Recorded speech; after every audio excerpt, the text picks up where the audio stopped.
What's good? It's Woog. We are talking some Tame Impala, their second album, Lonerism, and although it's 11 years removed, I just purchased their 10-year anniversary deluxe vinyl of their Lonerism album. Now, why they released their 10-year anniversary a year later in the 11th, who knows? But I went ahead and made this purchase. I'm such a fan of the Lonerism album. I just had to. Now look, I like Inner Speaker as well, their debut from 2010. Lonerism came in 2012, and then obviously they had Currents in 2015. That's the one with Let It Happen and The Less I Know The Better, two of Tame Impala's best songs in their entire career. And then in 2020, they released The Slow Rush. Now, when Tame Impala first came out with Inner Speaker, I, like many, looked at them as being a band, but as time went on, it became more and more apparent, and Kevin Parker, the frontman mastermind of Tame Impala, made it more and more clear that this is more or less his brainchild rather than it is an actual band. Now, between the members of Tame Impala, they actually have other bands. For instance, Kevin Parker used to drum in Nicholas Albrook's band Pond. Nicholas Albrook used to play bass in Tame Impala around the time of Inner Speaker and Lonerism. So yeah, there's a lot of, kind of cross-cutting and overlap between these bands. And some of the band members that tour with Tame Impala, Cam Avery has his own solo career.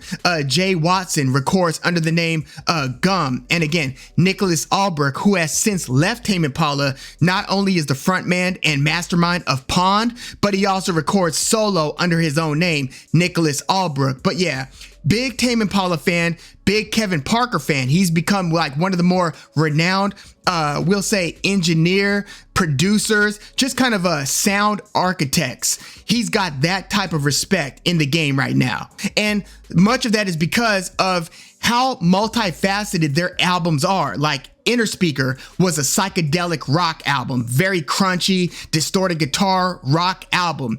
Lonerism was basically Kevin Parker wanting to tap into his pop music leanings. So he was wanting to be kind of like counter whatever was going on. So when he released Inner Speaker, he wanted it to be psychedelic rock. But then when critics expected that crunchy psych rock from Tame Impala, he wanted to give them a curveball and make something that was a little bit more pop friendly. And at the time, he was touring with Flaming Lips, and he had heard Flaming Lips in Japan and was just blown away by the sounds he was hearing. So Flaming Lips largely influenced his sonic choices, the sonic palette that he used in Lonerism. And also he wanted to make it kind of Supertramp, that band Supertramp sounding. So this was basically Kevin Parker getting into more synth leanings. Now, there is a lot of psych rock on Lonerism, but again, he started experimenting with keyboards and more synth. And so you hear like the beginning of track 2, Ender's Trois, and you listen to the sounds basically that he was falling in love with. The way he describes it is that those synth sounds sounded like Sonic crying. And so he really leaned into that on Lonerism. So as I was opening it up, I saw that there was like a little booklet within, the deluxe 10-year anniversary version of Lonerism. It basically has like his story, or almost like a memoir or a reflection on the creation of Lonerism. So you've got this, this booklet with several different photos and pages and so forth. And then you've got the vinyl itself, which comes with the two albums or the two vinyls that make up Lonerism. Side 1 has Be Above It, Ender's Trois, and Apocalypse Dream. I love Apocalypse Dreams. That's just like a 6-minute epic with these kind of washed out, everything is changing, these haunting lyrics and these very psychedelic twisted sounds.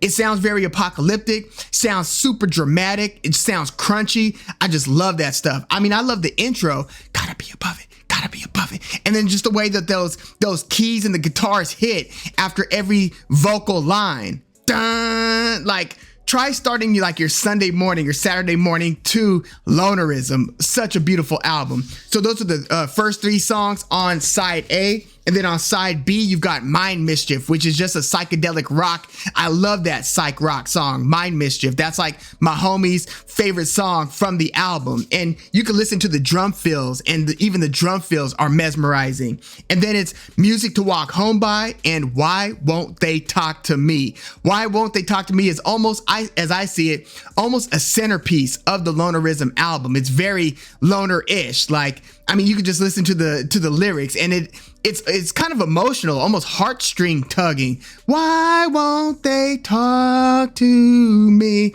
And just the music that accompanies it. It's very, very good. And then the next, the second vinyl is probably my favorite because it has Feels Like We Only Go Backwards. That is one of my all-time favorite Tame Impala songs. Then it's got Keep On Lying, and then Elephant, the psychedelic rock gem that is Elephant, that crunchy dun dun dun dun dun dun dun dun dun dun. Oh my gosh, yeah. So the same vinyl and the same side of the same second vinyl has Feels Like We Only Go Backwards, Keep On Lying, and Elephant. And then the final one has She Just Won't Believe Me. Nothing that has happened so far has been anything we could control. It's just a line that he's repeating in that song. And his vocal on that song actually reminds me a lot of John Lennon. Like, listen to how Kevin Parker is singing that one. And then the finale, the album finale, Sun's Coming Up. And then, so those are the two vinyls that make up the actual Lonerism album. And then they incorporated or included a third vinyl. And that third vinyl has The Retina Show, which is a demo, and then Sidetrack, Soundtrack, demo. So it basically has some alternative recordings from Tame Impala. And then on the other side, it's got assorted sketches from 2010 to 2012. Now, I haven't heard this yet. I just got this vinyl in the mail recently, but I can't wait to listen to it because, they're very, or should I say Kevin Parker, is very deliberate about what he releases. He's not one of these like super high volume, ultra prolific artists. He's very deliberate, only releases when he absolutely intends to. He's like the opposite of like King Gizzard and the Lizard Wizard, who sometimes, like last year, released 5 albums last year. King Gizzard and the Lizard Wizard did. Tame Impala, nothing like that. Like, I mean, we waited about 5 years between Currents and the Slow Rush. So yeah, I just want to get into this Lonerism album. Can't wait to listen to that third vinyl. And, let me know what your thoughts are of Lonerism. I'm one of these like kind of Tame Impala purists, so to speak. Look, I love certain songs from Currents. I even like certain songs like, what is it, that Breathe Something on the Slow Rush. There's some Slow Rush songs I like. I like that Posthumous Forgiveness song. I even like Borderline, in some cases. Lost in Yesterday is pretty good.